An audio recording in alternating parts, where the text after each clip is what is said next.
এই যদি দেখ দেখ, ওই ছেলেটা থার গাড়ি নিয়ে দাঁড়িয়ে আছে, মনে হচ্ছে অনেক বড় লোকের ছেলে হবে। এই টোটো দাঁড়াও দাঁড়াও। আরে সর্বনাশ, কত সুন্দর গাড়ি রে! এরকম গাড়ি তুমি জীবনে দেখিনি। বলছি গাড়িটার নাম কি? এই গাড়িটার নাম থার। ও, এই সেই থার। এর কথা আমি অনেক শুনেছি, কিন্তু কখনো দেখিনি। আজ আমি নিজের চোখে দেখলাম। গাড়িটা নিশ্চয়ই আপনার শ্বশুরে দিয়েছে, তাই না? না না, এটা আমি নিজেই কিনেছি। সামনে 15 তারিখ আমার বিয়ে। শ্বশুর বলছে বিএমডব্লিউ কার দেবো।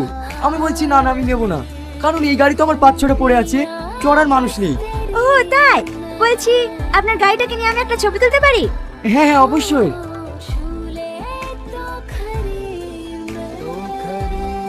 হ্যালো, কি হয়েছে? 50 লাখ টাকা লস হয়েছে তো কি হয়েছে? গত মাসে তো 2 কোটি টাকা লাভ করেছি।